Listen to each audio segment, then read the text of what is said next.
दूसरी बात आपको यह पता होनी चाहिए कि नागरिकता संशोधन अधिनियम 1955 है, एक अधिनियम बनाया हुआ है और इसी अधिनियम में हम बार बार संशोधन करते हैं। तो एक तो हमें पता होना चाहिए इस अधिनियम के बारे में।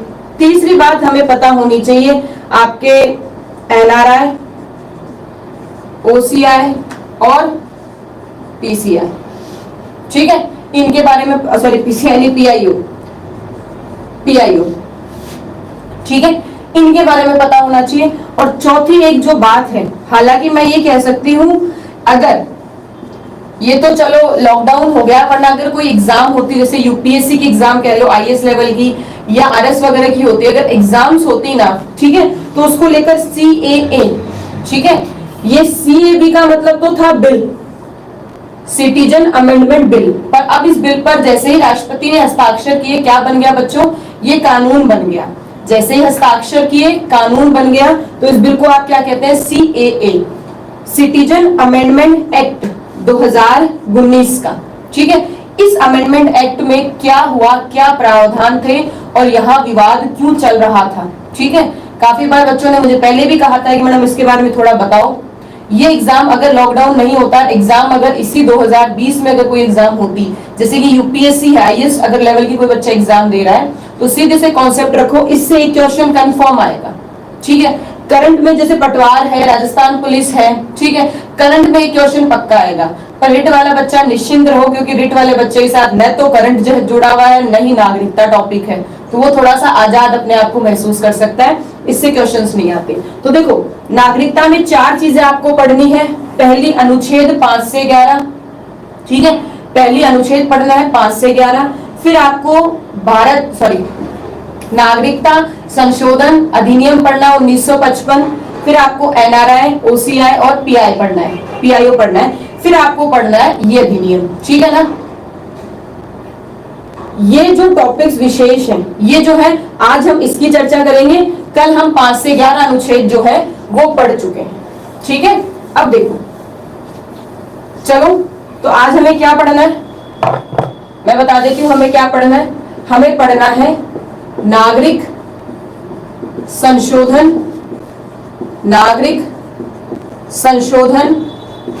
अधिनियम 1955, अधिनियम 1955। अब मेरी बात को ध्यान से सुनना। साफ लिखा था कि 5 से 11 अनुच्छेदों के आधार पर संसद कानून बनाएगी, ठीक है। 11 अनुच्छेद में साफ लिखा था कि नागरिकता को लेकर संसद द्वारा कानून बनाया जाएगा। संसद ने क्या किया, संसद एक साथ आई, बैठी और बैठने के बाद में उन्होंने एक अधिनियम, एक कानून बनाया, ठीक है। जो सबसे पहला अधिनियम कानून था वो यही था बच्चों, नागरिक संशोधन अधिनियम 1955, ये पहला था। अब क्या हुआ, इसके बाद में भाई 1955 में आपने नागरिकता की कुछ कंडीशंस, कुछ शर्तें तय करी। क्या उन शर्तों में समय के अनुसार परिवर्तन नहीं होगा क्या? बिल्कुल होगा। 1955 की स्थिति अलग थी, आज की स्थिति अलग है। तो इस आधार पर आपके यहाँ ध्यान से सुनना, बिल्कुल इस संशोधन, मतलब इस संशोधन के अंदर ध्यान से सुनना, अधिनियम यही है और इसी अधिनियम में बार बार संशोधन किए गए। ध्यान से सुनना मेरी बात को, ठीक है, मेरी बात को अच्छे से सुनो। क्या सुनना है? नागरिक संशोधन अधिनियम, नागरिक संशोधन अधिनियम, ठीक है। नागरिक संशोधन जो अधिनियम की बात कर रहे हैं उसमें बहुत संशोधन हुए। कब कब हुए? ध्यान से सुनना, कब कब हुए? 1955 के बाद बात करते हैं तो लगभग अगर देखा जाए तो 9 संशोधन हुए। जैसे कि 1957 में संशोधन हुआ, 1960 में संशोधन हुआ, 1957 में, 60 में, 85 में, ये संशोधन याद रखने बस। 85 में, 86 में, इनको यूं मान के चलो अगर कोई पॉलिटिकल में पीएचडी कर रहा हो ना तब जरूरी है। बाकी इन संशोधनों में अलग अलग प्रकार की बातें की गई हैं, यहाँ हम उनको इतना लंबा चौड़ा डिस्कस नहीं करेंगे। 57, 60, 85, 86, 1992, 2003, 2005, 2015 और अभी आप देख सकते हो 2019। तो टोटल संशोधन कितने हुए बच्चों? 1, 2, 3, 4, 5, 6, 7, 8 और 9। तो अभी तक हम कहें, मेरी बात को ध्यान से सुनना, प्रश्न ये आ जाता है, नागरिक संशोधन अधिनियम 1955, नागरिक संशोधन अधिनियम 1955 है, उसमें आज तक कितनी बार संशोधन किया गया है? तो आज तक कितनी बार संशोधन किया गया? 9 बार संशोधन। ठीक है, सबसे पहला संशोधन हुआ 57 में और उसके बाद संशोधन किया गया आज जो अभी तक अंतिम है, जून 2020 तक अंतिम संशोधन कब हुआ मेरे बच्चों? 2019 में हुआ। यहां तक बात क्लियर? देखो अब अगले पॉइंट को समझना। इसमें, इस संशोधन अधिनियम में व्यक्ति को नागरिकता प्राप्त करने के 5 तरीके बताए हैं। ध्यान से सुनना, ठीक है ना? अर्जित मतलब नागरिकता अर्जित करने या नागरिकता प्राप्त करने, अर्जित करने और नागरिकता प्राप्त करने के कितने तरीके बताएं? ठीक है ना? 5 तरीके बताएं। 5 में से पहला तरीका ध्यान से सुनना। चलो आप तो भारत के नागरिक हो ही, पर मुझे बताओ आप भारत के नागरिक किस आधार पर हो बच्चों? किस आधार पर हो? जन्म के आधार पर हो। जन्म के आधार में समझना, ये कहता है कि माता पिता का जन्म भारत में हुआ। ठीक है, माता पिता का जन्म भारत में हुआ और भारत में ही माता पिता रह रहे हैं, तो भारत में उत्पन्न संतान, ठीक है ध्यान से सुनना, वो माता पिता जिनके पास भारतीय नागरिकता है, ठीक है, वो माता पिता, ठीक है, जिनके पास भारतीय नागरिकता है, उनके द्वारा उत्पन्न जो संतान है, उनके द्वारा जो उत्पन्न संतान है, ठीक है, उन संतानों को अगर वो भारत की जमीन पर पैदा हुई है तो उन्हें जन्म के आधार पर नागरिकता दे दी जाएगी। पॉइंट यहां तक क्लियर? ठीक है, तो माता पिता अगर दोनों भारत के नागरिक हो और बच्चे का जन्म अगर भारत की जमीन पर हुआ हो तो नागरिकता मिल गई। तो जहां तक मैं आप सबको पढ़ा रही हूं तो एक उम्मीद करती हूँ सबके माता पिता नहीं के नागरिक होंगे और आप लोगों का भी जन्म भारत में हुआ तो आप लोगों को भारत की नागरिकता मिल गई। एक बात और ध्यान रखना, जन्म में ही ध्यान रखना, माता पिता में से किसी एक का जन्म या किसी एक के पास भारत की नागरिकता, ध्यान से सुनना, पहली कंडीशन है। दूसरी कंडीशन है माता पिता में से कोई एक भारत का नागरिक हो और दूसरा अवैध प्रवासी ना हो। अब दिमाग में चल रहा होगा कि मैडम अवैध प्रवासी कौन होते हैं? इलीगल माइग्रेट्स जिसे इंग्लिश में कहते हैं। बच्चों अवैध प्रवासी कौन से होते हैं? ठीक है ना, अवैध प्रवासी। तो अवैध प्रवासी का समझना मतलब, अवैध प्रवासी का मतलब यह है कि वो व्यक्ति जो भारत में बिना पासपोर्ट, बिना वीजा, बिना किसी आइडेंटिटी कार्ड के साथ रह रहे हो। मान लो किसी अन्य देश से आए हैं परंतु किसी वीजा को लेकर कोई वीजा उनके पास नहीं है, कोई आईडी प्रूफ उनके पास नहीं है, कोई पासपोर्ट उनके पास नहीं है और भारत में आने के लिए उन्होंने कोई भी लीगल दस्तावेज का प्रयोग नहीं किया है, वो व्यक्ति क्या कहलाते हैं बच्चों? अवैध प्रवासी। तो ध्यान से सुनना, एक माता पिता में से कोई एक भारत की नागरिकता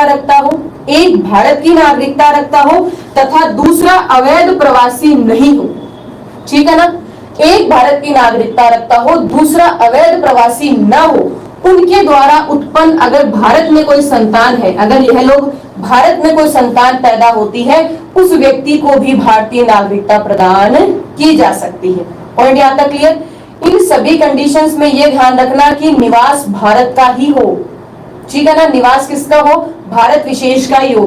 बच्चा है, माता पिता दोनों नागरिकता रखते हैं, भारत में निवास करते हैं, संतान, अगर संतान भारत में पैदा होती है, बच्चा भारत में पैदा हो रहा है तो नागरिकता ऑटोमेटिक मिल गई। ठीक है, माता पिता, ध्यान से सुनना, माता पिता में से कोई एक नागरिक हो, यहीं रह रहा हो, एक नागरिक हो, भारत में निवास कर रहा हो और दूसरा अवैध प्रवासी न हो, तो उसके द्वारा उत्पन्न जो संतानें हैं उन्हें भारतीय नागरिकता प्राप्त हो जाएगी। यहां तक पॉइंट क्लियर हुआ? चलो, ये तो थी पहली कंडीशन ए। दूसरी कंडीशन क्या है? आपको वंश के आधार पर भी नागरिकता मिलती है। अब यहां फिर प्रश्न उत्पन्न हुआ, देखो बात क्या होती है, बात समझना, वंश के आधार पर क्या हुआ? मान लो कि माता पिता दोनों हैं तो भारत के नागरिक, परंतु दोनों ही भारत से बाहर किसी काम से, दोनों ही भारत किसी काम से गए, वही व्यापार कर रहे हैं और वही बच्चा पैदा हुआ। अब अगर वहां जो संतान पैदा हुई है वो भारत में नहीं हुई तो उसे भारत की नागरिकता कैसे मिलेगी? तो मेरे बच्चों यहां ध्यान रखना, ऐसे ऐसे मैं कह सकते हैं कि ऐसी कंडीशन में जिसमें माता पिता भारत के नागरिक हो, ठीक है, माता पिता भारत के नागरिक होते हैं और इनके द्वारा उत्पन्न जो संतान है वो विदेश में होती है, जो संतान है, जो इनका बच्चा है वो विदेश में पैदा हुआ, ठीक है ना, वो विदेश में पैदा हुआ तो उसे भारतीय नागरिकता नहीं मिलती, ठीक है। तो यहाँ एक कंडीशन डाल दी, क्या कंडीशन डाली कि माता पिता जिनके पास भारत की नागरिकता है, माता पिता जिनके पास भारत की नागरिकता है, वह अपनी संतान का 1 वर्ष के भीतर, पैदा होने के बाद, ठीक है ना, पैदा होने के 1 वर्ष के भीतर भारतीय कॉन्सुलेट में, ठीक है, भारतीय कॉन्सुलेट में उस बच्चे का रजिस्ट्रेशन करवा दे। बात को ध्यान से सुनना, ठीक है, बात को मेरे ध्यान से सुनो। वंश के आधार पर, मतलब माता पिता भारत के, परंतु रह कहाँ रहे हैं? फॉरेन में रह रहे हैं। अगर तुम में से कोई ऐसा बच्चा है तो मुझे बता सकता है जिसके मम्मी पापा फॉरेन में रह रहे हो, उसका जन्म भी फॉरेन में हुआ हो, विदेश में हुआ हो, ठीक है, परंतु नागरिक भारतीय हैं। उस दौरान वो जो बच्चा विदेश में पैदा हुआ वो भारत की नागरिकता प्राप्त नहीं करेगा। फिर उसके लिए क्या करना पड़ेगा? उस कंडीशन में आपको, मतलब मान लो आपके ही बच्चा पैदा हुआ, आप फॉरेन रह रहे हैं, ठीक है, फॉरेन में आपके बच्चा पैदा हो गया, उस बच्चे के लिए, उस बच्चे को भारत की नागरिकता दिलाने के लिए आप क्या करोगे? भारत का जो कॉन्सुलेट है उस कॉन्सुलेट में रजिस्ट्रेशन कराओगे उस बच्चे का। क्या कराओगे? रजिस्ट्रेशन कराओगे। लगभग 1 वर्ष के भीतर आप उसका रजिस्ट्रेशन करवा दो, उस रजिस्ट्रेशन के माध्यम से वो बच्चा भारतीय नागरिकता प्राप्त कर लेगा। उसमें एक कंडीशन है, उस बच्चे के लिए माता पिता को शपथ लेनी पड़ती है कि इस बच्चे के पास किसी और देश की नागरिकता या किसी और देश का पासपोर्ट नहीं है, ठीक है ना। तो आप वंश के आधार पर भी नागरिकता प्राप्त कर सकते हो। इसमें एक कंडीशन और ये ध्यान रखना, हमने ये भी कह रखा है कि अगर कोई नाबालिग बच्चा है जो 18 वर्ष से छोटा है, नाबालिग बच्चा है, तो वो किसी दूसरे देश की नागरिकता भी रखता है और भारत का नागरिक भी रह सकता है। ध्यान से सुनना, नाबालिग बच्चा 18 वर्ष से छोटा अगर कोई बालक है तो वो भारत की और अन्य देश की नागरिकता रखता है, परंतु जैसे ही वो 18 वर्ष पूर्ण कर लेता है, ठीक है ना, जैसे ही वो 18 वर्ष पूर्ण कर लेता है तो उस बच्चे को किसी एक देश की नागरिकता को छोड़ना पड़ेगा। अगर उसने उस देश की नागरिकता नहीं छोड़ी तो भारत की नागरिकता समाप्त हो जाएगी, ये ध्यान रखना, ठीक है। यहां तक क्लियर? सब लोग नोटिफिकेशन पे क्यों अटके? टॉपिक को समझ लो, आ गए तो पढ़ो, पहले नोटिफिकेशन के बारे में जानना है। यहां तक पॉइंट क्लियर हुआ? तो आपके यहाँ अर्जित करने के लिए, मतलब अगर भारत की नागरिकता चाहिए, अरे ध्यान से सुनो, कल को कोई तुमसे आकर पूछ ले तो पता तो होना चाहिए कि भाई तुम्हें नागरिकता कैसे मिलेगी। तो नागरिकता प्राप्त करने के 5 तरीके। पहला तरीका, भारत में जन्मा हो बच्चा, माता पिता भी भारतीय हो और भारत में जन्मा हो। माता पिता भारतीयों में से कोई एक भारतीय हो, माता पिता में से कोई एक भारतीय हो और बच्चे का जन्म भारत में हुआ हो तो नागरिकता मिलेगी।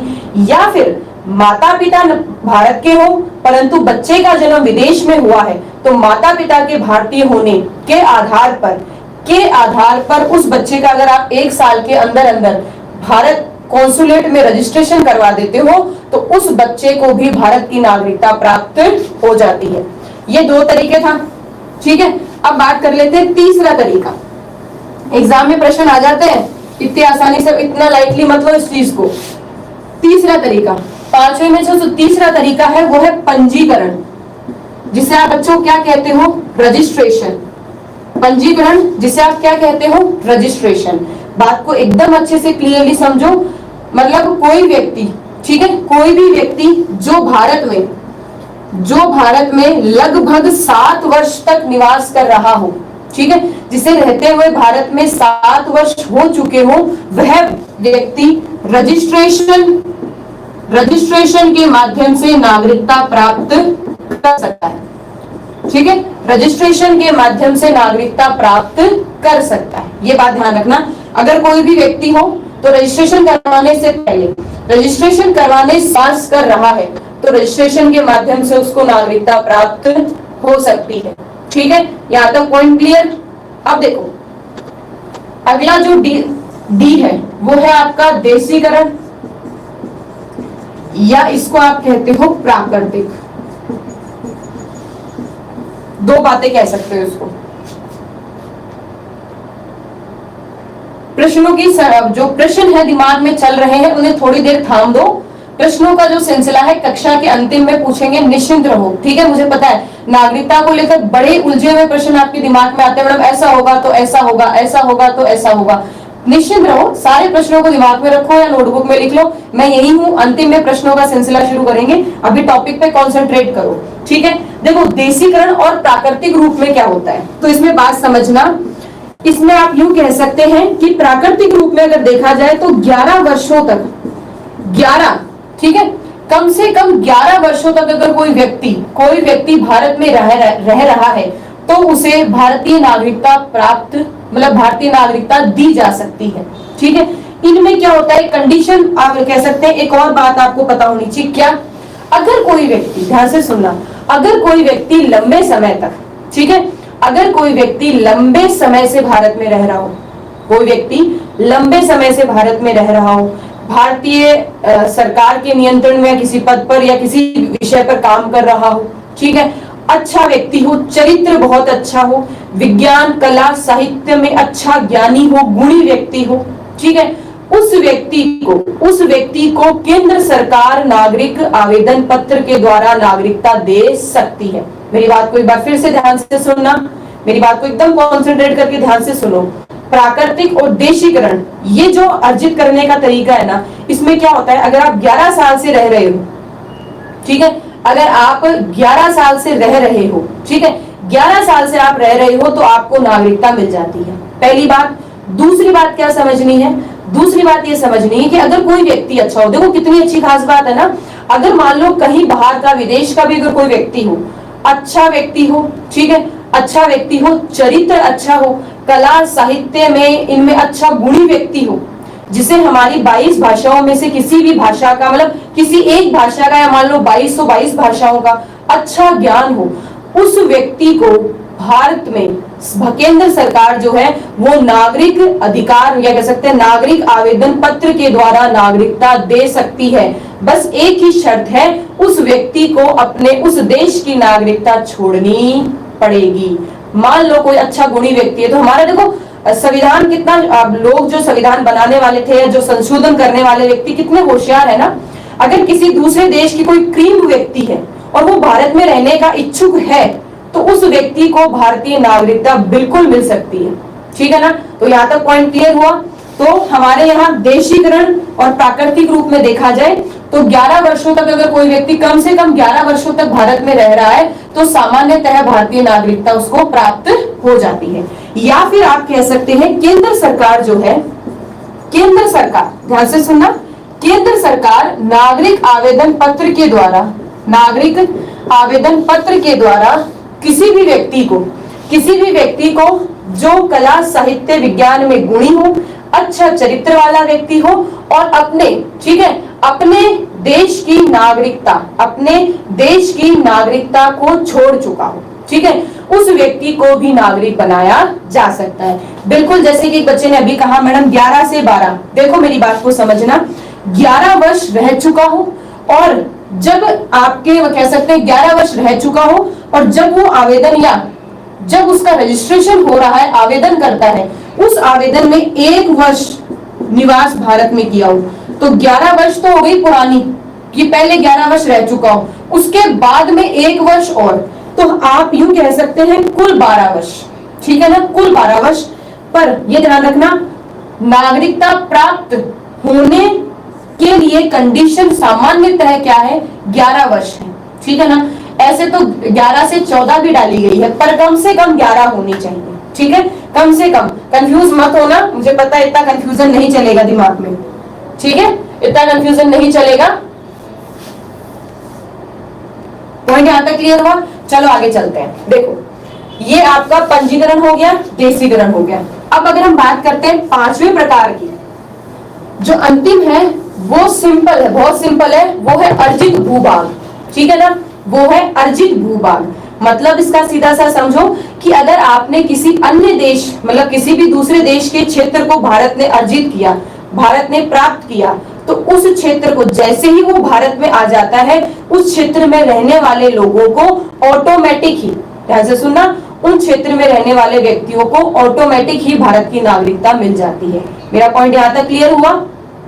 क्या मेरा इतना ही कहने का मतलब है कि अगर किसी भूभाग को भारत अर्जित करता है, किसी क्षेत्र कोई क्षेत्र भारत में मिलता है, तो उस क्षेत्र में रहने वाले लोग भारतीय होंगे।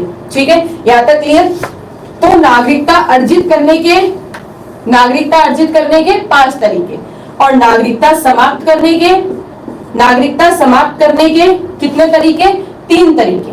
नागरिकता खत्म कैसे होती है वो भी सुन लो। नागरिकता खत्म करने के लिए सबसे पहला ऑप्शन होता है स्वेच्छा।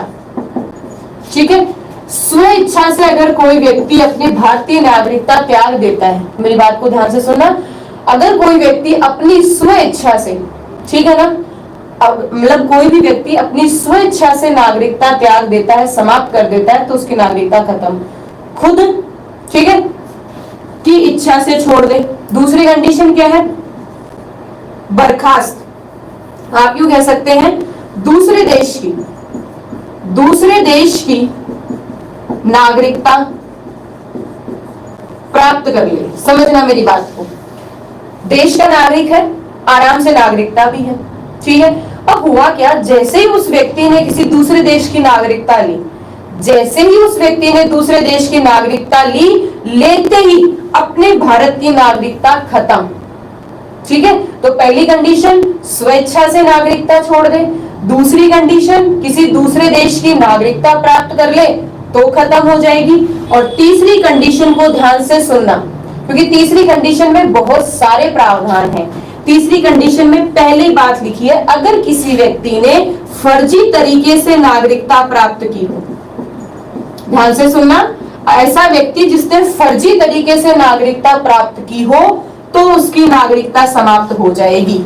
ठीक है, फर्जी तरीके से नागरिकता प्राप्त की हो तो नागरिकता समाप्त हो जाएगी। दूसरी बात ध्यान से सुनना, दूसरी बात यह कह रहा है कि अगर मान लो हमारा देश किसी युद्ध की स्थिति में है, ठीक है ना, युद्ध चल रहा है, परंतु उसी युद्ध के दौरान किसी व्यक्ति ने, या युद्ध नहीं भी चल रहा उस परिस्थिति में भी, अगर कोई व्यक्ति हमारे दुश्मन देश के साथ में कोई भी गैर कानूनी संबंध बनाता है या भारत के बड़े ही महत्वपूर्ण दस्तावेजों की सूचना प्रदान करता है, उस परिस्थिति में भी उस व्यक्ति की नागरिकता समाप्त हो जाएगी। तो सीधी सी बात समझना, युद्ध में अगर कोई व्यक्ति हमारे दुश्मन देश की, ठीक है, दुश्मन देश की मदद करता है, दस्तावेज उपलब्ध करवाता है, सूचनाएं देता है, उस व्यक्ति की नागरिकता खत्म हो जाती है। तीसरी कंडीशन, तीसरी इधर लिख रही हूं मैं, तीसरी कंडीशन क्या है? मान लो किसी व्यक्ति को प्राकृतिक रूप में आपने नागरिक बनाया, अभी पढ़ा था अपन ने, प्राकृतिक रूप में अगर कोई व्यक्ति नागरिक बना, तो प्राकृतिक रूप में नागरिक बनने के बाद अगर उसे 5 साल के अंदर, ध्यान से सुनना, नागरिक बन गया, बनकर कितने साल हो गए? 5 साल हो गए। तो नागरिक बनने के 5 साल के भीतर यदि कोई दूसरा देश उसे 2 वर्ष की सजा सुना दे, बात को थोड़ा सा समझना, बच्चे कॉम्प्लिकेट हो जाते कि क्या लिखा हुआ है, कंफ्यूज नहीं रखना है, धीरे से समझो। किसी को प्राकृतिक रूप में नागरिकता मिली, मैं पंजीकरण की बात नहीं कर रही हूँ, जन्म के आधार पर बात नहीं कर रही हूँ, ठीक है ना, मैं बात कर रही हूँ किसी व्यक्ति को प्राकृतिक रूप में अगर नागरिकता मिली तो 5 वर्ष, ध्यान से सुनना, तो नागरिकता मिलने के बाद 5 वर्ष के भीतर अगर 5 साल के अंदर उसे 2 साल की सजा सुना देता है कोई दूसरा देश, ठीक है ना, कोई दूसरा देश अगर उसे 2 वर्ष की सजा सुना देता है तो उसकी नागरिकता क्या हो जाती है मेरे बच्चों? समाप्त हो जाती है। ठीक है, चौथी बात आपको क्या ध्यान रखनी है, अगर कोई व्यक्ति बिना सूचना दिए 7 वर्षों तक देश से बाहर रहा हो, बिना सूचना दिए अगर 7 वर्षों तक देश से बाहर रहा हो तो उस व्यक्ति की भी नागरिकता समाप्त हो जाती है। देखो, आप यूं नहीं कह सकते कि मैडम 7 साल बाहर रह गया तो खत्म। भाई 7 साल बाहर रह गया और हमारे यहाँ की सरकार को सूचना थी कि ये व्यक्ति इस सिलसिले में इस देश में कार्यरत है, ठीक है ना, अगर सूचना हो तो ऐसा नहीं होता, पर अगर सूचना नहीं है, बिना सूचना दिए चुपचाप पता चले 7 वर्षों तक उस व्यक्ति का कोई अस्तित्व नहीं है भारत में, तो उस व्यक्ति अगर बाहर चला जाए, मान के चलो ये पता हो कि बाहर चला जाए और फिर उसकी कोई सूचना नहीं हो, तो 7 वर्ष के बाद उसकी नागरिकता समाप्त हो जाती है। एक बात और ध्यान रख लेना, 5वीं, अगर कोई व्यक्ति हमारे संविधान का अनादर करता है, अगर कोई व्यक्ति हमारे संविधान का अनादर करता है तो उस व्यक्ति की नागरिकता भी समाप्त हो जाती है। क्या मेरे पॉइंट्स क्लियर हुए? हाँ ना में जवाब दो फटाफट, हाँ ना में जवाब दो।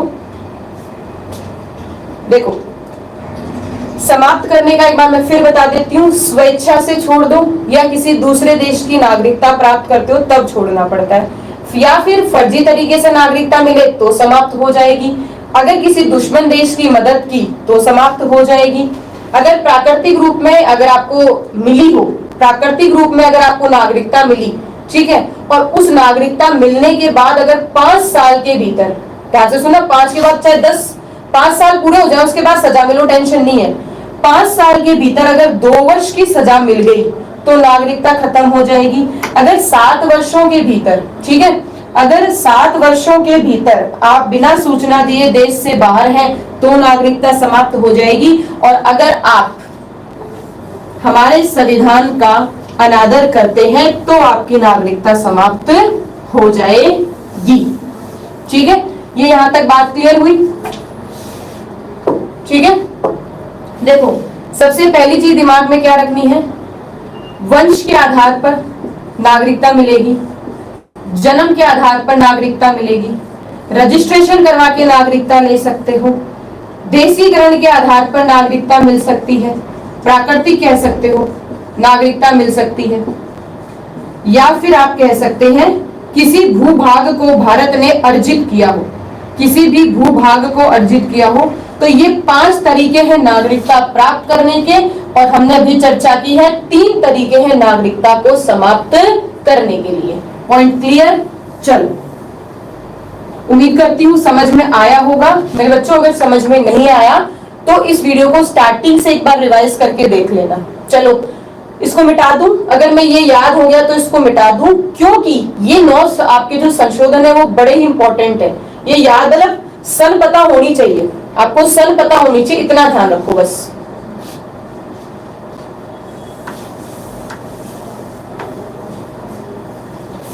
अब देखो, नागरिकता संशोधन अधिनियम 1955 की तो हमने बात कर ली। अब कुछ वो चर्चा कर लेते हैं जो कल प्रश्न पूछ रहे थे बड़े जोरों शोरों से, मैडम ये बता दो एनआरआई क्या होता है? एंग्लो इंडियन में बताऊंगी, निश्चिंत रहो, ठीक है ना, एंग्लो इंडियन में बताऊंगी, पर अभी निश्चिंत रहो, इनको समझो पहले। एनआरआई, ठीक है, एनआरआई कौन होते हैं? Non residence Indian. ऐसे, ध्यान से सुना मेरी बात को, ऐसे व्यक्ति जिनके पास नागरिकता किसकी होती है बच्चों? भारत की। मेरी बात ध्यान से सुनना, ऐसे व्यक्ति, ठीक है, ऐसे व्यक्ति जिनके पास नागरिकता किसकी? भारत की। दूसरी बात, परंतु उन व्यक्तियों का निवास कहां है? विदेश में।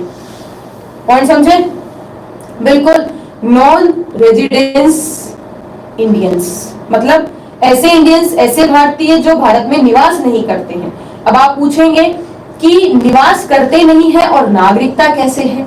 फॉर एग्जाम्पल समझो, जैसे कोई पंजाब से अगर कोई बच्चा है तो उसको ये चीज बहुत अच्छे से पता होगी, क्योंकि पंजाब विशेष के जो व्यक्ति हैं उनमें एनआरआई बहुत ज्यादा पाए जाते हैं। पंजाब में तो एनआरआई मतलब जैसे कि आपके यहाँ एक रेपुटेशन है कि आप कुछ गवर्नमेंट जॉब में है तो आप एक बड़े व्यक्ति हैं। पंजाब विशेष में थोड़ा सा ऐसा रहता है कि कोई एनआरआई है तो उसका बड़ा ही वैल्यू होती है।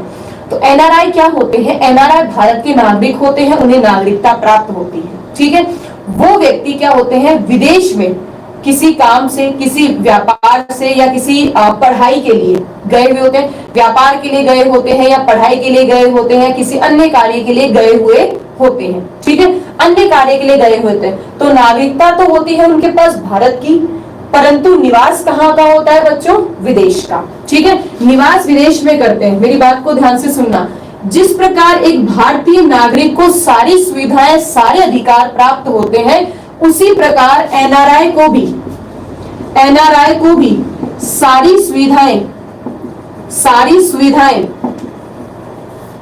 ठीक है, सारी सुविधाएं प्राप्त होती है। फॉर एग्जाम्पल समझना, मेरे उदाहरण से समझना, एनआरआई जो है वो संवैधानिक पद, एनआरआई जो है वो संवैधानिक पद धारण कर सकते हैं।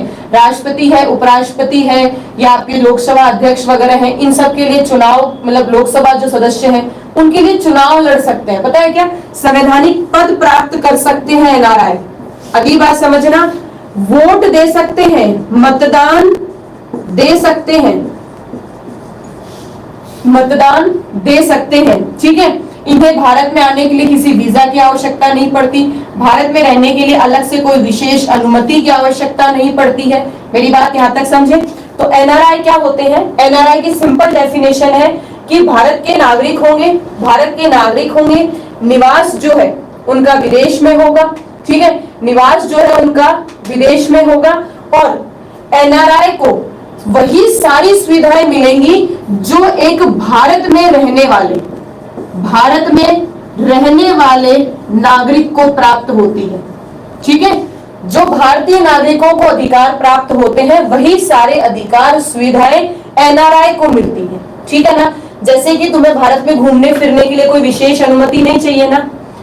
जैसे कि मान लो तुम जयपुर से बेंगलोर गए, बेंगलोर से दिल्ली गए, ठीक है, तो आपको क्या उस वक्त पासपोर्ट की आवश्यकता पड़ती है क्या? अगर एरोप्लेन में जा रहे हो तो पासपोर्ट की आवश्यकता पड़ती है क्या? नहीं पड़ती ना, ठीक है। तो क्यों नहीं पड़ती? क्योंकि आप भारत के नागरिक हो। वैसे ही अगर एनआरआई जो है वो भारत में कहीं भी भ्रमण करें, घूमे फिरे, उन्हें किसी वीजा की आवश्यकता नहीं पड़ती, किसी अन्य चीज की आवश्यकता है, कह सकते हैं किसी अन्य अनुमति की आवश्यकता नहीं पड़ती। जितना हक आप जो भारत में रहने वाले व्यक्ति हैं, जितना हक आपको होता है उतना ही हक एनआरआई को होता है। मेरे पॉइंट को क्लियरली समझे।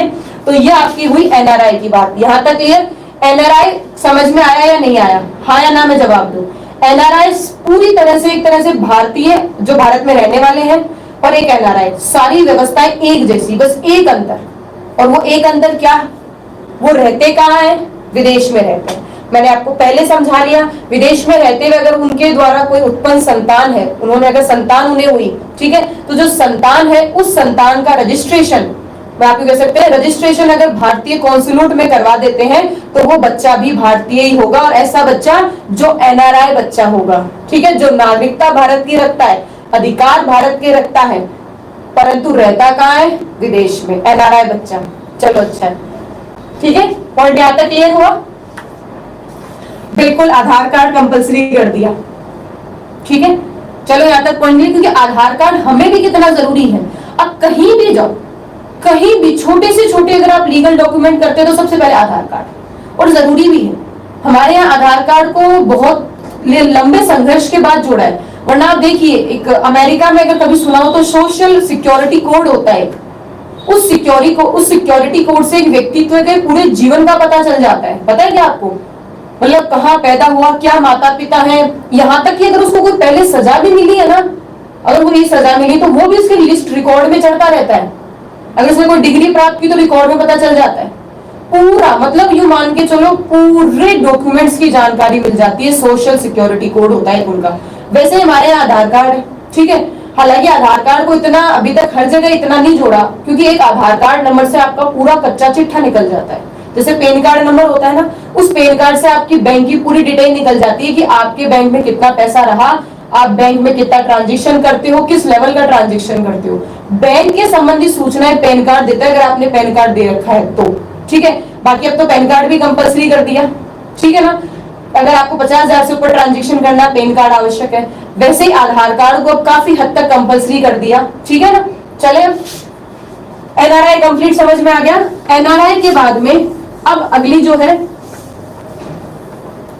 अब जो अगला व्यक्ति है वो है person of Indian citizen, PIO। चलो सबसे पहली खुशखबरी क्या है? PIO अब अस्तित्व में नहीं है, ठीक है। PIO अब अस्तित्व में नहीं है। इसे 2015 जो 2015 का जो नागरिक संशोधन अधिनियम था, ठीक है, जो नागरिक संशोधन हुआ था उसमें 2015 में कह दिया कि जो PIO है इसको, ठीक है, ओवरसीज इंडिया में विलय कर दिया जाएगा। तो अब भारत में दो कंडीशन, भारत में या तो आप लोग हो एनआरआई या हो आप ओसीआई, ठीक है। आज वर्तमान में ये अस्तित्व में नहीं है, इसे समाप्त कर दिया गया है। और इसे समाप्त करने का संशोधन किसके द्वारा लाया गया था? कब लाया गया था? 2015 में। पहली खुशखबरी, ठीक है ना, पहली खुशखबरी 2015 में ये खत्म हो चुका है। पर फिर भी ये क्या था, थोड़ा सा तो सुन लो, ठीक है ना, थोड़ी सी बातचीत कर लेते हैं इसके बारे में। तो क्या ध्यान रखना है, ये तो सबसे पहले ध्यान रखना है, 2015 का जो संशोधन आपका हुआ था, संशोधन का मतलब 1955 में जो परिवर्तन हुआ था, उस परिवर्तन के माध्यम से इसे समाप्त कर दिया गया। अब यह जो ओसीआई है, ओवरसीज सिटीजन ऑफ इंडिया, ठीक है, ओवरसीज सिटीजन ऑफ इंडिया में ही शामिल कर दिया इनको। अब पहला दिमाग में चलता होगा, देखो एनआरआई हो चाहे पीआईओ हो या ओसीआई हो, इनका एक कार्ड होता है। क्या होता है बच्चों? एक कार्ड होता है, ठीक है ना, जैसे कि आधार कार्ड है, ठीक है ना, जैसे आधार कार्ड होता है वैसे ही बच्चों इनका भी क्या होता है? कार्ड होता है, ठीक है। तो जितने भी आपके पीआईओ के जो कार्ड है, उन्हीं पीआईओ के कार्ड को कहां शामिल कर दिया, कहां क्या बना दिया? ओसीआई बना दिया। अब देखो ओवरसीज सिटीजन ऑफ इंडिया, अभी बात कर लेंगे उसकी, पहले पीआईओ समझ लो क्या है। पीआईओ में एक बात ध्यान से सुनना, जो नागरिक है, जो व्यक्ति है, जो नागरिक है, वो नागरिकता भी, यूं समझो इसको, जो व्यक्ति है उसकी नागरिकता भी कहां की होगी? विदेश की होगी। नागरिक कहां का होगा? विदेश का होगा। और निवास भी कहां का होगा बच्चों? निवास भी कहां का होगा? विदेश का होगा। अब आप कहोगे मैडम ये क्या तरीका हुआ अजय सिंह जी? फिर आप ये कहेंगे मैडम ये क्या तरीका हुआ कि रहता भी विदेश में है और निवास भी विदेश में करता है, नागरिकता भी विदेश में रखता है, तो भारत में क्या काम? आई बात समझ में? तो फिर दिमाग चलता होगा मैडम ये भारत में क्या काम करता है। मेरी बात को ध्यान से सुनना, मैंने केवल अभी इसकी कंडीशन बताई है कि पीआईओ जो होते हैं भारत की नागरिकता नहीं होती इनके पास में, ठीक है ना। पीआईओ पर्सन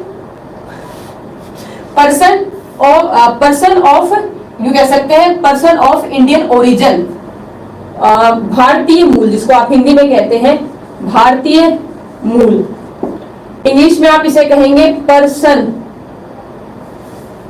यही लिख देती हूं मैं डेफिनेशन, चलो इतना कंफ्यूज नहीं होना है। पर्सन ऑफ इंडियन ओरिजिन, ठीक है, ये लो डेफिनेशन हो गई, कोई दिक्कत नहीं है। चलो आगे चले। अब देखो क्या कहा गया, मेरी बात को ध्यान से सुनना। अब आपके यहाँ एक पीआईओ कार्ड है, एक इमेजिन करो, आप सबको इमेजिन करना है कि आप अमेरिका में रह रहे हैं, ठीक है ना, वही बता रही हूँ संतोष, वही बता रही हूँ। पीआईओ का क्या मतलब है? मान लीजिए आप सब अमेरिका में रह रहे हैं, एग्जाम्पल है, अमेरिका में है एकदम से, आप कनाडा में निवास करते हैं या कहीं भी अमेरिका में निवास कर रहे हैं, आपके पास अमेरिका की नागरिकता है, आप अमेरिका में ही रहते हैं। परंतु ध्यान से सुनना, 1935 अधिनियम के द्वारा, 1935 अधिनियम के द्वारा आपके माता पिता, दादा दादी, नाना नानी, ध्यान से सुनना, माता पिता, दादा दादी, नाना नानी, उनमें से कोई एक भारतीय नागरिकता रखता हो।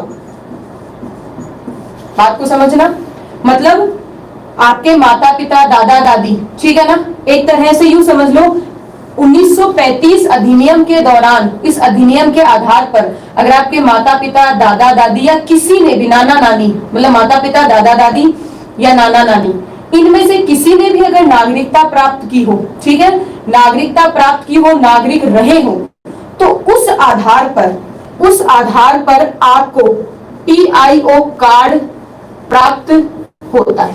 मेरी बात को समझे? तो किसने पूछा था? हाँ संतोष ने पूछा। तो संतोष, क्या ये पॉइंट क्लियर हो गया? संतोष, ये पॉइंट क्लियर हो गया?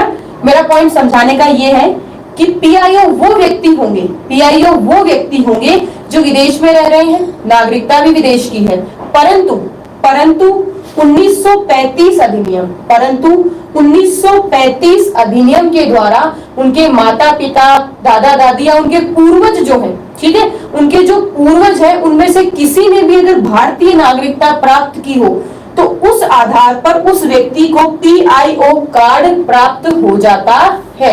ठीक है ना, मेरा पॉइंट यहां तक क्लियर समझ में आया?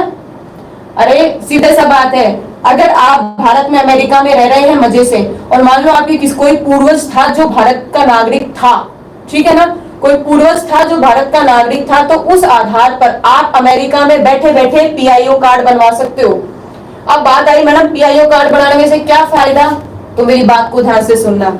अगर आपके पास पीआईओ कार्ड है, ठीक है ना, अगर पीआईओ कार्ड है तो आप क्या करोगे, आप भारत में, यूं समझ लो, भारत में आपको लगभग 15 वर्ष, कितने दिन, लगभग 15 वर्ष आप भारत में बिना वीजा के घूम फिर सकते हो।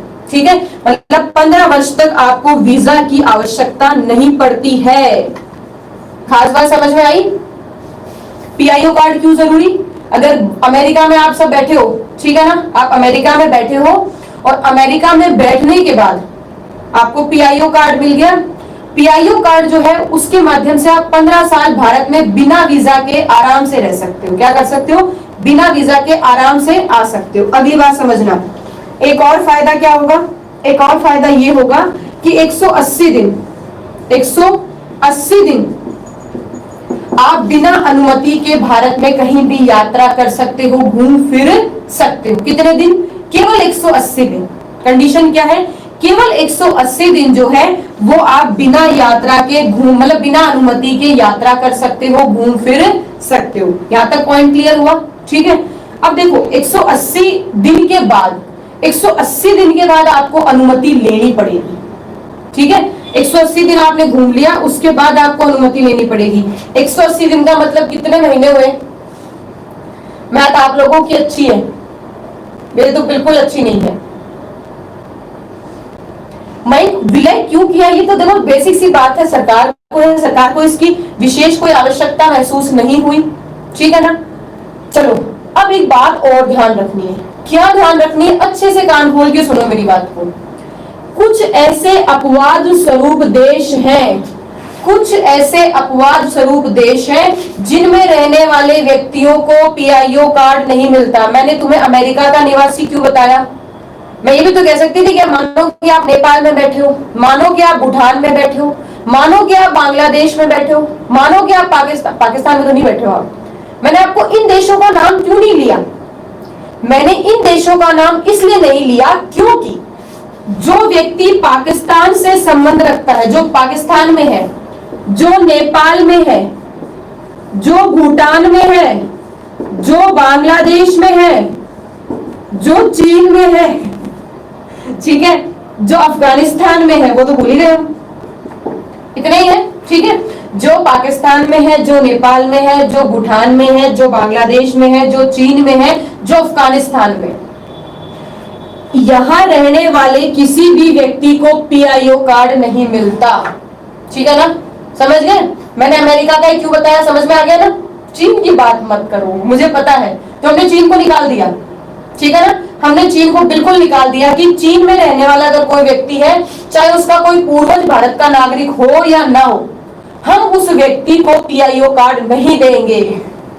ठीक है ना, तो इन व्यक्तियों को पीआईओ कार्ड नहीं मिलेगा। पॉइंट यहां तक क्लियर? पॉइंट यहां तक क्लियर? इनको पीआईओ कार्ड नहीं मिलता। ठीक है, पीआईओ कार्ड इनको नहीं मिलेगा, इसके अलावा जो होंगे उन्हें पीआईओ कार्ड मिलेगा। ठीक है ना, म्यांमार वाले को दे सकते हो, म्यांमार इसमें नहीं है, इसमें देश पाकिस्तान, नेपाल, भूटान, बांग्लादेश, चीन और अफगानिस्तान ही था। ठीक है ना, यहां तक क्लियर? चलो एक बात और इसी में समझ लेते हैं। अगर पीआईओ कार्ड किसी व्यक्ति के पास में है और अगर वह व्यक्ति 7 वर्षों तक भारत में निवास करता है, तो उसे 7 वर्षों में निवास करने के बाद भारत की नागरिकता दी जा सकती है। बात ध्यान रखना, भारत की नागरिकता प्रदान की जा सकती है। ये कंडीशन आपको ध्यान रखना है। तो सबको ही एकदम फिट कर दोगे क्या? मैंने केवल इतने देशों का नाम लिखा है, आपको केवल इन्हीं का ध्यान रखना है। ठीक है ना, पाकिस्तान, नेपाल, भूटान, बांग्लादेश, चीन, अफगानिस्तान। बस आपको इन्हीं का ध्यान रखना है, ठीक है। तो पीआईओ कौन हुए, मैंने बताया पीआईओ कौन हुए, पीआईओ वो हुए, ठीक है ना, पीआईओ वो हुए जिन्हें जो विदेश में रहते हैं, विदेश की ही नागरिकता है, परंतु उनके पूर्वज अगर भारत के नागरिक रहे हैं और उनके पूर्वजों को 1935 अधिनियम के द्वारा नागरिकता मिली हो, ध्यान से सुनो, 1935 अधिनियम के द्वारा नागरिकता मिली हो, तो वह व्यक्ति जो है पीआईओ की श्रेणी में आएंगे, ठीक है ना। वह व्यक्ति पीआईओ कार्ड बना सकते हैं। उस कार्ड से उनको फायदा इतना होगा कि 15 वर्षों तक वीजा बनवाने की आवश्यकता नहीं है, भारत के लिए वीजे की आवश्यकता नहीं पड़ती। 180 दिन जो है वो बिना अनुमति के पूरे भारत में यात्रा कर सकते हैं, ठीक है। अच्छा, एक कंडीशन और ध्यान रखना, ये जो पीआईओ वाले जो व्यक्ति होते हैं ना, पर्वतारोहण, मतलब आप कह सकते हैं माउंटेन क्लाइंबिंग, पर्वतारोहण, या कहीं को रिसर्च के लिए आते हैं, या फिर हमारे जो प्रतिबंधित जो क्षेत्र होते हैं, अगर उनमें इनको जाना है, प्रतिबंधित क्षेत्रों में जाना है, या रिसर्च करनी है, या पर्वतारोहण करना है, तो इन व्यक्तियों को अनुमति लेने की आवश्यकता होगी, ठीक है ना। पॉइंट यहां तक समझे। 180 दिन तक यात्रा कर सकते हैं, पर अगर ये पर्वतारोहण कर रहे हैं या यात्रा करने की बजाय ये भारत में कोई रिसर्च करने आए हैं, क्या करने आए, रिसर्च करने आए हैं, या वो ये लोग भारत के उन क्षेत्रों में जाना चाहते हैं जो प्रतिबंधित क्षेत्र हैं, ठीक है, जो प्रतिबंधित क्षेत्र हैं, तो उन क्षेत्रों में, तो ध्यान से सुनना, उन क्षेत्रों में जाने के लिए उन्हें सरकार की अनुमति लेनी पड़ेगी। पॉइंट यहां तक क्लियर। तो ये है आपके पीआईओ जो आज वर्तमान में अस्तित्व नहीं रखते, जो आज वर्तमान में अस्तित्व नहीं रखते। मेरा पॉइंट यहां तक क्लियर सबको। चलो अब अगला एक बिंदु और है, ओसीआई। अगला बिंदु क्या है, ओसीआई,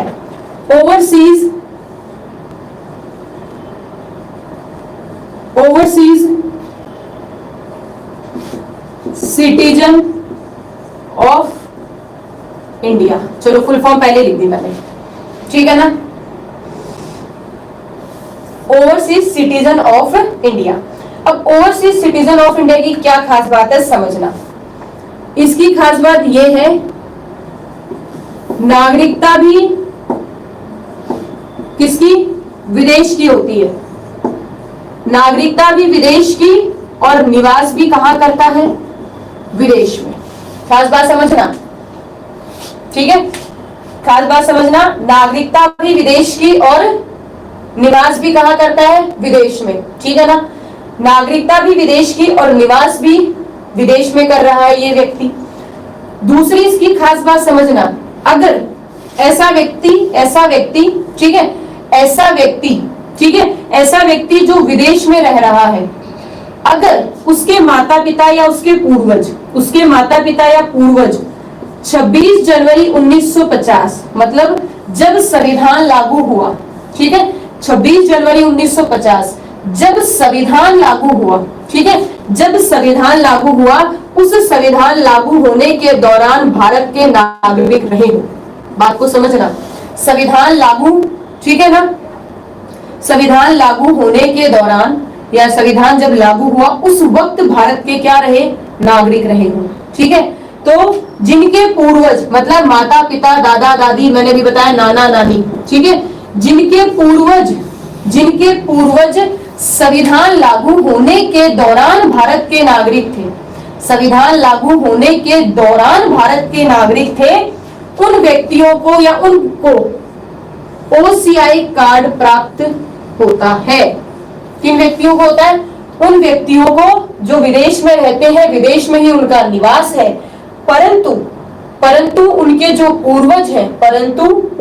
पूर्वज हैं वो संविधान लागू होने के दौरान भारत के नागरिक थे, ठीक है। इस आधार पर उन व्यक्तियों को ओसीआई कार्ड प्राप्त होता है, ओसीआई कार्ड मिल जाता है।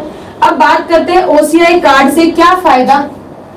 ओसीआई कार्ड से ये फायदा कि एक व्यक्ति को आजीवन वीजा की आवश्यकता नहीं पड़ती, उसको आजीवन वीजा नहीं लेना पड़ता। देखो पीआईओ में क्या था, अंतर करते हुए पढ़ो।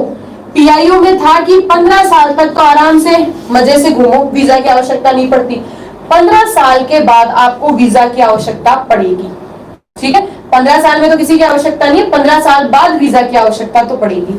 यहाँ क्या कहा, ओसीआई कार्ड जिसके पास है ना, उस व्यक्ति को आजीवन ही वीजा की आवश्यकता नहीं है, आजीवन ही वीजा की आवश्यकता नहीं है। और भारत में यात्रा करने के लिए, ध्यान से सुनना, भारत में यात्रा करने के लिए उन्हें कभी भी, भारत में यात्रा करने के लिए कभी भी किसी अनुमति की आवश्यकता नहीं पड़ेगी।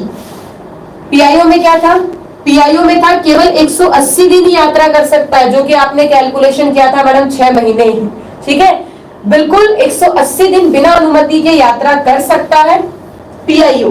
ठीक है, पर ओसीआई में ऐसा नहीं है, ओसीआई में ऐसा नहीं है, ये ध्यान रखना। ठीक है, अगली पांचवी कंडीशन, पांचवी कंडीशन क्या है, वही सेम, पर्वतारोहण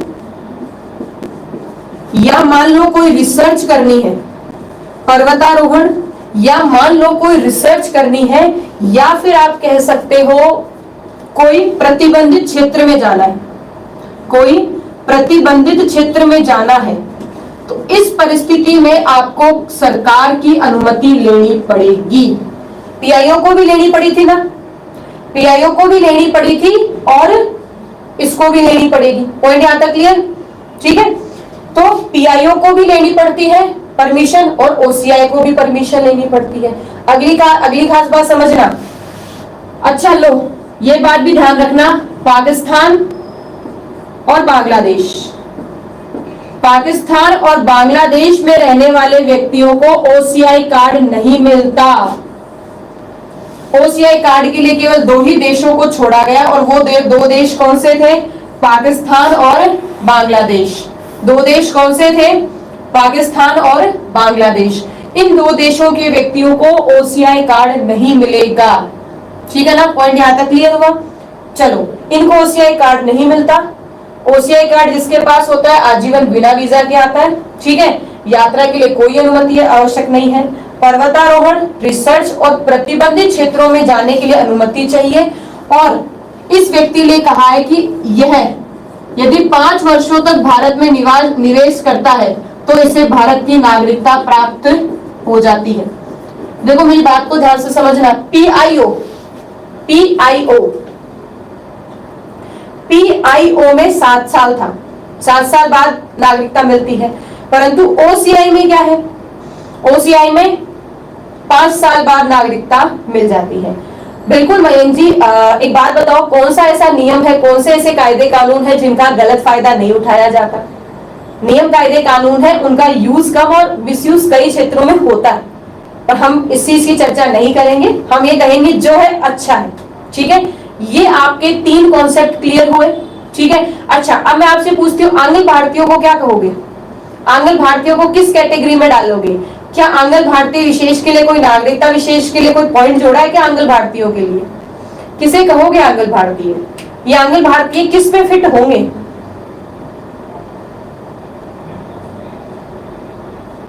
क्यों नहीं मिलता? मतलब किसे नहीं मिलता कार्ड? क्यों नहीं मिलता? मैं समझी नहीं, क्या नहीं मिलता? देखो बच्चों, आंग्ल भारतीय किस में फिट करोगे आप?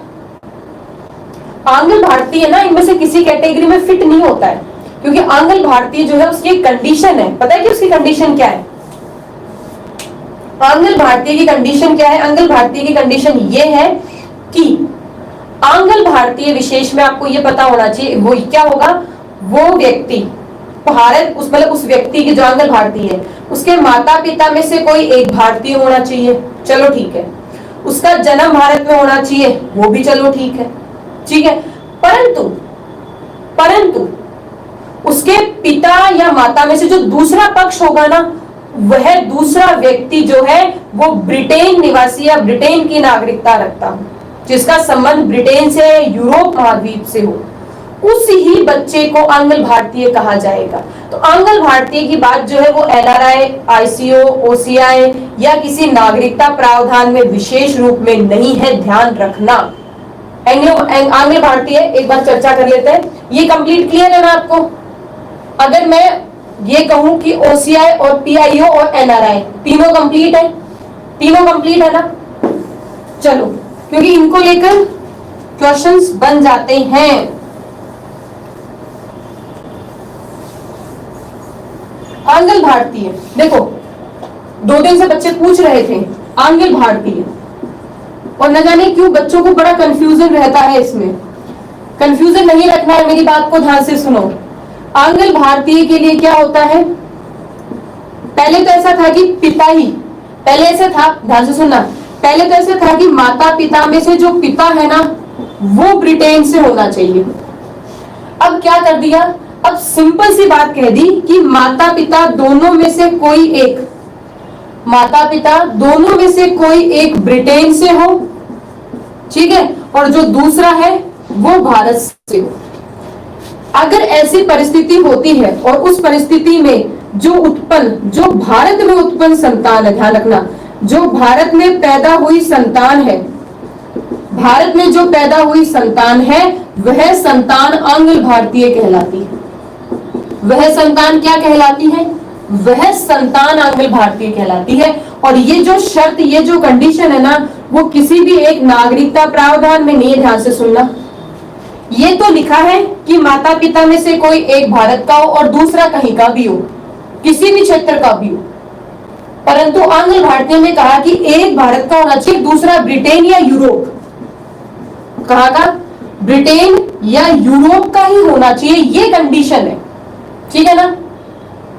पॉइंट यहां तक क्लियर, हाँ या ना। चलो, आंग्ल भारतीय भी हो गया आपका। बड़े दिनों से एक विवाद चलता है आपके दिमाग में, मैडम आंग्ल भारतीय, आंग्ल भारतीय, आंग्ल भारतीय कोई विदेश में नहीं रहते हैं, आंग्ल भारतीय देश में ही पैदा होते हैं, देश के ही होते हैं, ठीक है ना। पढ़ाई लिखाई मतलब एक तरह से देश में ही होता है, परंतु माता पिता में से एक देशी और दूसरा विदेशी नहीं, दूसरा ब्रिटेन या यूरोप का हो, ठीक है ना। और यहाँ तक चलो, एक और आपकी बात रह जाती है, वो है नागरिकता संशोधन कानून। नागरिकता संशोधन कानून जिसे आप कहते हैं CAA, दिसंबर 2019, दिसंबर 2019 लोकसभा में पारित हुआ, लोकसभा में पारित हुआ, राज्यसभा में पारित हुआ, और दिसंबर 2019 में राष्ट्रपति ने हस्ताक्षर कर दिया। ये CAA क्या है, 2019 का जो अमेंडमेंट है क्या है, इसने क्यों देश में इतनी हलचल मचा रखी थी, तो मेरी बात को सुनना, इसकी हलचल क्या थी, बच्चों के कई बार दिमाग में रहते हैं। तो सबसे पहली बात समझना, ये जो संशोधन है, ठीक है, यह परिवर्तन इसके द्वारा, ध्यान से सुनना, इसके द्वारा परिवर्तन हुआ है नागरिक संशोधन अधिनियम 1955 में। मेरी बात समझे, परिवर्तन कहाँ हुआ, संसद में नहीं हुआ, मतलब परिवर्तन अनुच्छेदों में नहीं हुआ, परिवर्तन संविधान में नहीं हुआ, परिवर्तन किसमें हुआ, परिवर्तन किसमें हुआ, नागरिकता संशोधन अधिनियम, नागरिकता संशोधन अधिनियम 1955 में परिवर्तन हुआ। पहली बात क्लियर, परिवर्तन कहाँ हुआ, 1955 वाले अधिनियम में हुआ। दूसरी बात, परिवर्तन केवल और केवल संसद के द्वारा किया गया, किसी और दूसरे का अधिकार नहीं था। लोकसभा में पारित हुआ, राज्यसभा में पारित हुआ, राष्ट्रपति ने हस्ताक्षर कर दिया और कानून बन गया। Point clear. तीसरी बात, इस संशोधन को साधारण बहुमत से पारित किया गया, इस संशोधन को साधारण बहुमत से पारित किया गया, 50% + 1, मतलब अगर सदन में 300 लोग बैठे तो 151 लोगों ने हाँ कर दी तो हो गया, ठीक है ना, ठीक है, यहां तक क्लियर। तो पहली बात, परिवर्तन 1955 में हुआ, संविधान में नहीं हुआ, अनुच्छेद में नहीं हुआ। दूसरी बात, किया किसने, संसद ने किया, ठीक है, लोकसभा, राज्यसभा, राष्ट्रपति अनुमति मिली, परिवर्तन हो गया। तीसरी बात, साधारण बहुमत के आधार पर मतलब साधारण बहुमत के आधार पर सदन में पारित हो गया। यहां तक दिमाग में पॉइंट क्लियर हुआ। अब बात कर लेते हैं इसके प्रावधानों की। ये क्या कहता है, ये कहता है अफगानिस्तान ये कहता है अफगानिस्तान, पाकिस्तान और बांग्लादेश। तो मेरे बच्चों करंट का क्वेश्चन तैयार होगा यहां से। सीएए करंट का क्वेश्चन क्या होगा? सीएए 2019, ठीक है, सीएए 2019 जो है उसमें किन किन देशों के संबंधित या किन किन देशों के नागरिकों की बात है? तो देश कितने? 3, अफगानिस्तान, पाकिस्तान और बांग्लादेश। पॉइंट पहला क्लियर। मैं आगे देखो इस चीज को गहराई से समझेंगे। अफगानिस्तान, पाकिस्तान और बांग्लादेश, इन तीनों में रहने वाले हिंदू, सिख, ईसाई, जैन, बौद्ध, पारसी, 1 2 3 4 5 और 6 हो गए ना? हाँ, 6 तो हो गए धर्म और 3 हो गए देश। बड़ी मेरी बात को बड़े ही ध्यान से सुनना। दिनेश, विधेयक और बिल में कोई अंतर नहीं होता। विधेयक हिंदी में बोलते हैं, बिल इंग्लिश में बोलते हैं। ठीक है ना, कंफ्यूज मत होना। अगर मैं लिखती CAB तो मतलब होता विधेयक। बिल इंग्लिश का वर्ड है, विधेयक हिंदी का वर्ड है। हाँ, बिल अलग होता है और एक्ट अलग होता है। बिल को विधेयक कहते हो और एक्ट को अधिनियम या आप कह सकते हो कानून कहते हो या अधिनियम कह सकते हो। बिल का मतलब जो लोकसभा राज्यसभा में रखा गया हो, क्या किया गया हो? केवल रखा गया हो। और एक्ट का मतलब होता है लोकसभा, राज्यसभा प्लस राष्ट्रपति, तीनों ने इस पर हस्ताक्षर कर दिए, साइन होते ही क्या बन जाता है बच्चों? एक्ट बन जाता है। ठीक है, पॉइंट क्लियर। चलो सपना, बस इसको 2019 के सीए को पढ़ लेते हैं। जैसे ही आपका सीए कंप्लीट होता है आपकी क्लास भी कंप्लीट हो जाएगी। मुझे पता है आप सबको जाने की बड़ी इच्छा है, मुझे पता है कहाँ जाना है आपको आज। चलो पॉइंट को समझो। अफगानिस्तान, पाकिस्तान और बांग्लादेश, तीनों देशों को ध्यान से सुनना।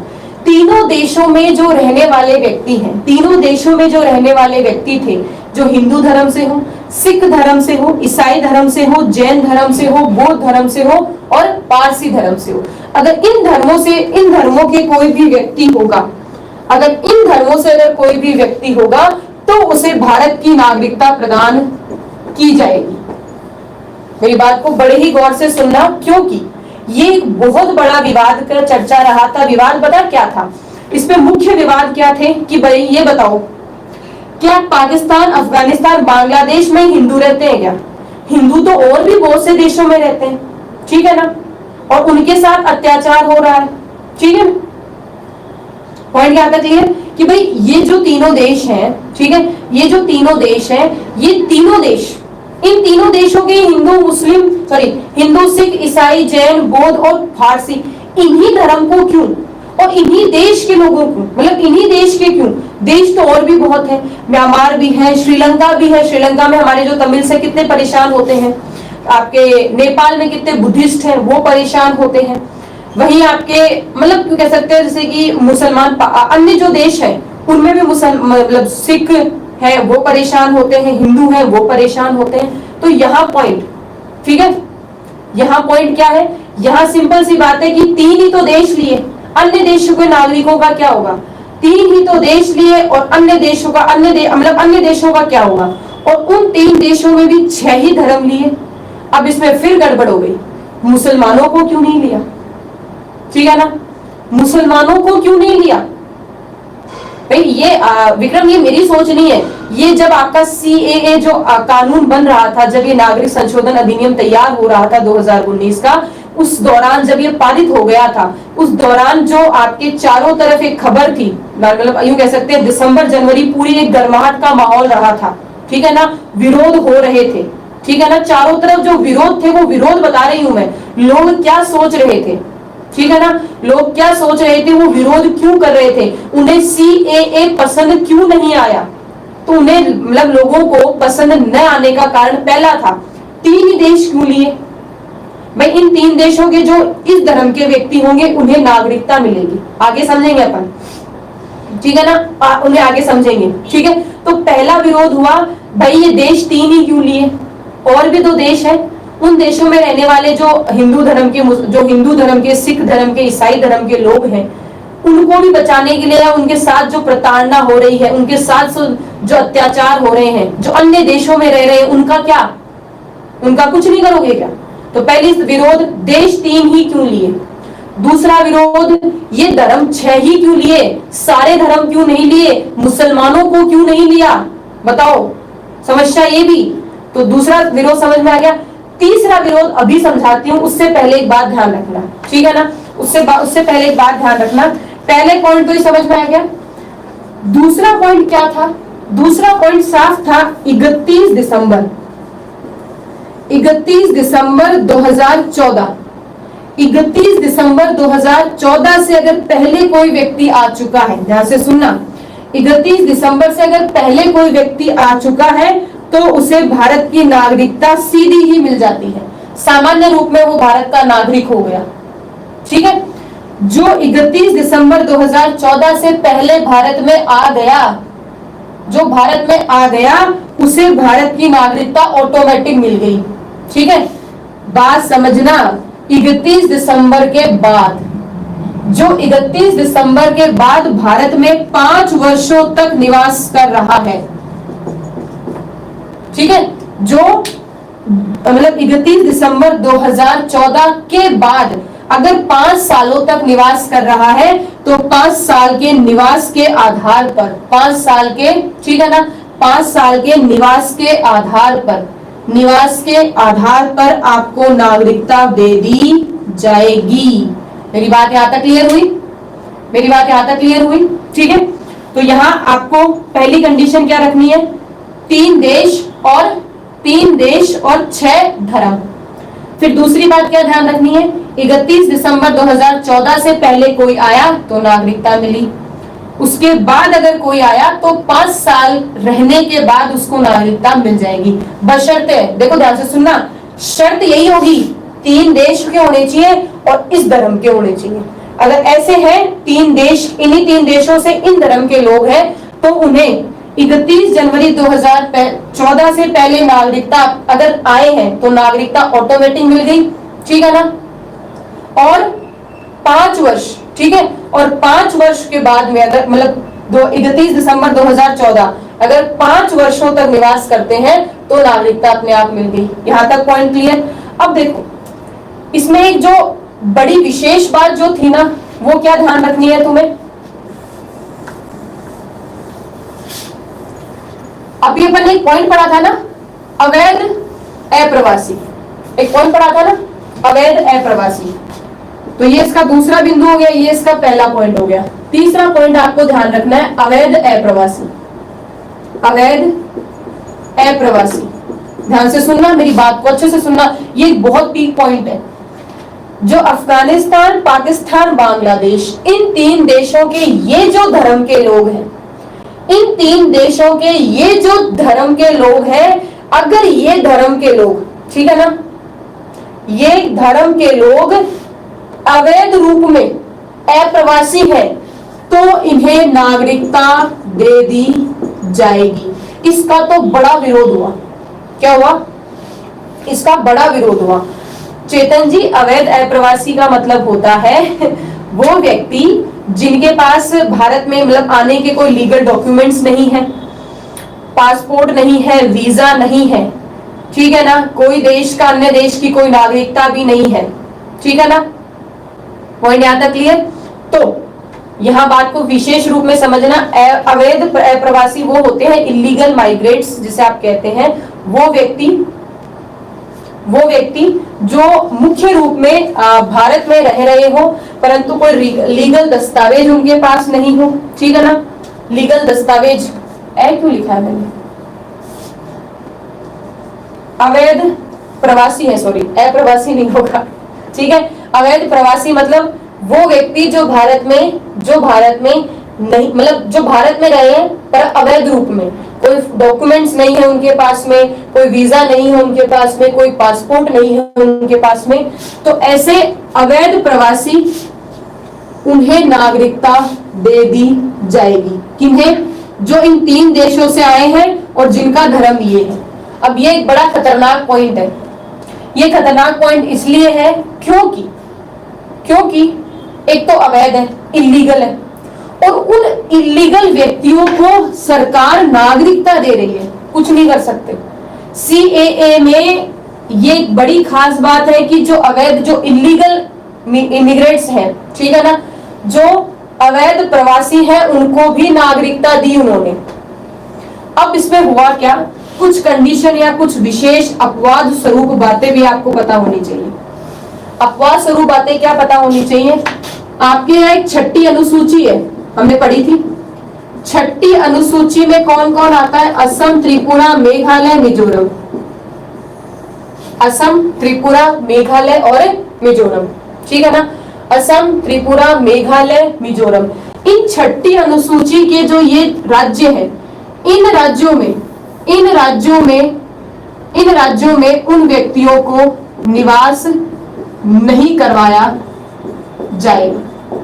मतलब मेरी बात को ध्यान से सुनना, ये जो क्षेत्र है असम, त्रिपुरा, मेघालय के जो जनजाति क्षेत्र हैं, जो अनुसूची 6 में वर्णित क्षेत्र है, जो अनुसूची 6 में वर्णित क्षेत्र है, जो असम, त्रिपुरा, मेघालय, मिजोरम, इन राज्यों के जनजाति जो क्षेत्र है, उन जनजाति क्षेत्रों में इन व्यक्तियों को, मतलब जिन्हें अभी नागरिकता मिलेगी, उन व्यक्तियों को निवास करने का अधिकार नहीं होगा, ठीक है ना। पॉइंट यहां तक क्लियर? देखो पॉइंट यहां तक क्लियर। छठी अनुसूची असम, त्रिपुरा, मेघालय, मिजोरम की जो जनजाति क्षेत्र है, उन जनजाति क्षेत्र में, ठीक है ना, उन जनजाति क्षेत्र में इन नागरिकता, मतलब इन व्यक्तियों को निवास करने का अधिकार नहीं होगा, ठीक है, ये नहीं रहेंगे।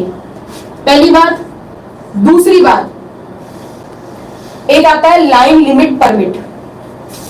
लाइन लिमिट परमिट, वो क्षेत्र, मेरी बात को ध्यान से सुनना, वो क्षेत्र जिन क्षेत्रों में प्रवेश के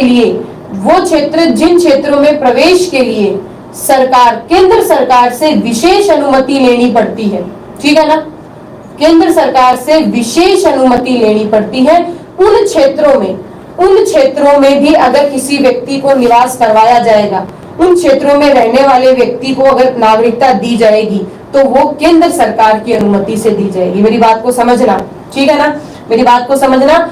लाइन लिमिट परमिट मतलब लाइन लिमिट परमिट में, ठीक है, लाइन लिमिट परमिट मतलब वो स्पेसिफिक राज्य है जिन राज्यों, ठीक है, जिन राज्यों में जाने की अनुमति केंद्र सरकार के द्वारा ही मिलती है, जिसमें अरुणाचल प्रदेश, मिजोरम, मणिपुर और नागालैंड, ठीक है, ये 4 है। हालांकि नागालैंड को तो विशेष रूप में जोड़ दिया था, तो मेरी बात को ध्यान, अरुणाचल प्रदेश, मिजोरम और मणिपुर और नागालैंड, ये जो क्षेत्र है, ठीक है, असम, ठीक है,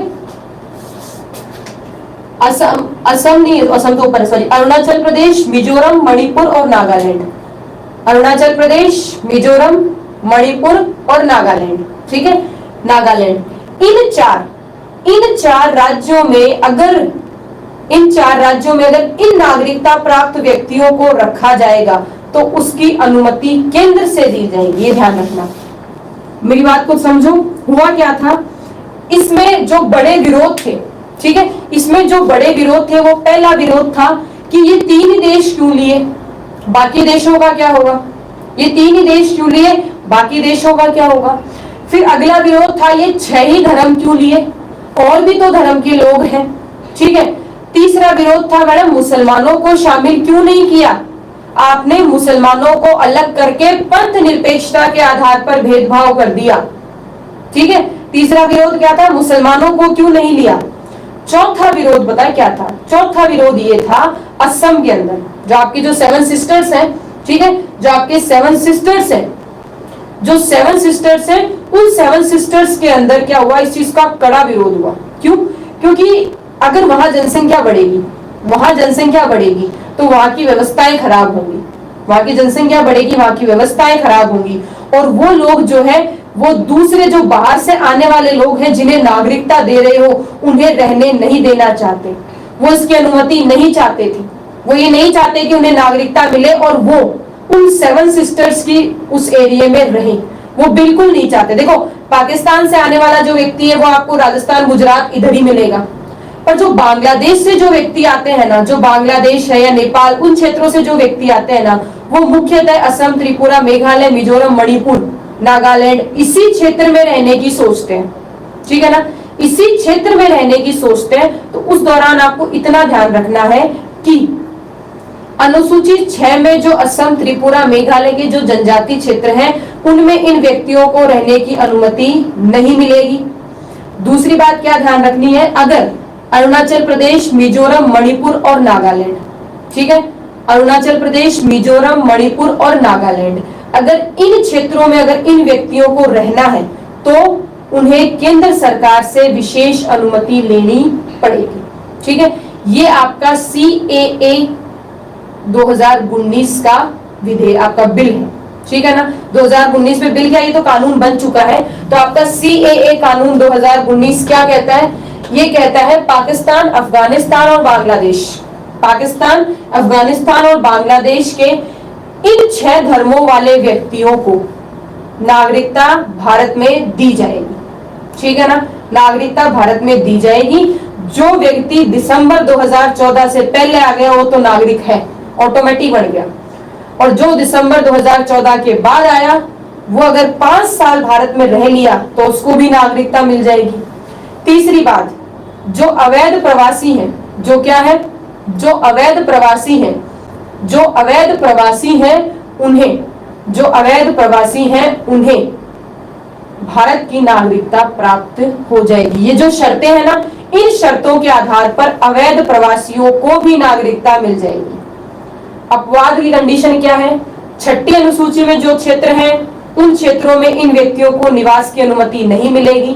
दूसरी बात, जो लाइन लिमिट परमिट के जो राज्य हैं, लाइन लिमिट परमिट के जो राज्य हैं, अरुणाचल प्रदेश, मिजोरम, मणिपुर और नागालैंड, इनमें भी इन व्यक्तियों को रहने की अनुमति तभी मिलेगी जब इस केंद्र सरकार इसकी अनुमति देगी।